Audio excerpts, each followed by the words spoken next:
ലോക്സഭാ തെരഞ്ഞെടുപ്പിൽ കേരളത്തിലെ ബി.ജെ.പിക്ക് സമാനതകളില്ലാത്ത വിജയമാണ് സുരേഷ് ഗോപിയിലൂടെ സാധ്യമായത്. താമര ചിഹ്നത്തിൽ കേരളത്തിൽ നിന്നും ഒരംഗം ലോക്സഭയിലേക്ക് കടന്നു ചെല്ലുക എന്നത് ബി.ജെ.പിയുടെ എക്കാലത്തെയും ആഗ്രഹങ്ങളിൽ ഒന്നായിരുന്നു. അത് സുരേഷ് ഗോപിയിലൂടെ സാധ്യമാകുമ്പോൾ വമ്പൻ ഭൂരിപക്ഷത്തിലായിരുന്നു അദ്ദേഹത്തിന്റെ വിജയം എന്നതും ബി.ജെ.പി ക്യാമ്പിന് കൂടുതൽ ഉണർവ് നൽകുന്നതായിരുന്നു. ഒരു കാലത്തും ബി.ജെ.പിയുടെ ചട്ടക്കൂടിനുള്ളിൽ നിന്ന് പ്രവർത്തിച്ച ആളായിരുന്നില്ല സുരേഷ് ഗോപി. തൃശൂർ പോലൊരു മണ്ഡലത്തിന്റെ എം.പി ആയി വിജയിച്ചതിന്റെ അടിസ്ഥാനം സുരേഷ് ഗോപിയിലെ ബി.ജെ.പിക്കാരൻ എന്നതിനപ്പുറത്തേക്ക് സുരേഷ് ഗോപി എന്ന വ്യക്തിയായിരുന്നു.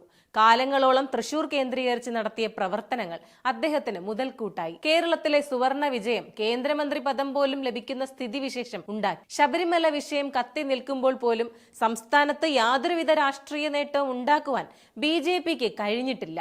സുവർണ അവസരങ്ങൾ ഒന്നും തന്നെ ഫലപ്രദമായി വിനിയോഗിക്കാത്ത സംസ്ഥാന ബി.ജെ.പിയിൽ കേന്ദ്ര നേതൃത്വത്തിന് ഒട്ടും തന്നെ വിശ്വാസവുമില്ല. അതുകൊണ്ട് തന്നെ പാർട്ടിയിലേക്ക് പുതിയതായി ചേർന്ന സുരേഷ് ഗോപി ഉൾപ്പെടെയുള്ളവർക്ക് അനവധി അവസരങ്ങളും ലഭിച്ചു. ഇന്നലെ പാർട്ടിയിലേക്ക് കടന്നു വന്നവർക്കും സ്ഥാനാർത്ഥിത്വവും മറ്റ് അവസരങ്ങളും നൽകുന്നതിൽ സംസ്ഥാന നേതൃത്വത്തിന് അത്ര കണ്ട് താല്പര്യമില്ല. പക്ഷേ കേന്ദ്ര നേതൃത്വത്തിന്റെ തീരുമാനങ്ങൾക്ക് നിന്നുകൊടുക്കേണ്ടി വരുന്ന അവസ്ഥയാണ്.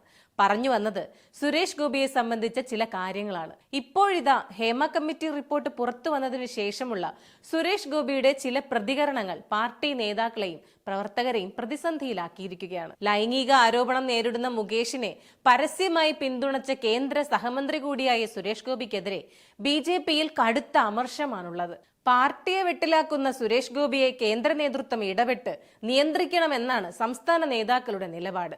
വിവാദങ്ങളിൽ പ്രതികരിക്കാൻ സുരേഷ് ഗോപിയും കെ സുരേന്ദ്രനും തയ്യാറായില്ലെന്നതാണ് ശ്രദ്ധേയം. തൃശൂരിൽ സുരേഷ് ഗോപി വിരിയിച്ച താമരയിലൂടെ സംസ്ഥാനത്താകെ നേട്ടമുണ്ടാക്കാനാകുമെന്നായിരുന്നു ബി.ജെ.പി കണക്കുകൂട്ടൽ. പക്ഷെ കേരളത്തിൽ ആദ്യമായി ലോക്സഭയിൽ ജയിച്ച ബി.ജെ.പി എം.പി പിന്നീട് പാർട്ടിയെ നിരന്തരം വെട്ടിലാക്കുകയാണ്.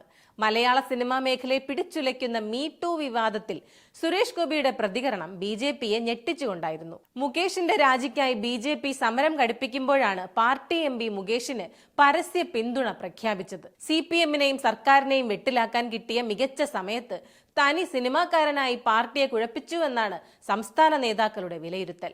സുരേഷ് ഗോപിയുടെ എല്ലാ കാര്യങ്ങളിലും അന്തിമ തീരുമാനമെടുക്കുന്ന കേന്ദ്ര നേതൃത്വം എം.പിയെ നിയന്ത്രിക്കണമെന്നാണ് സംസ്ഥാന നേതാക്കളുടെ നിലപാട്.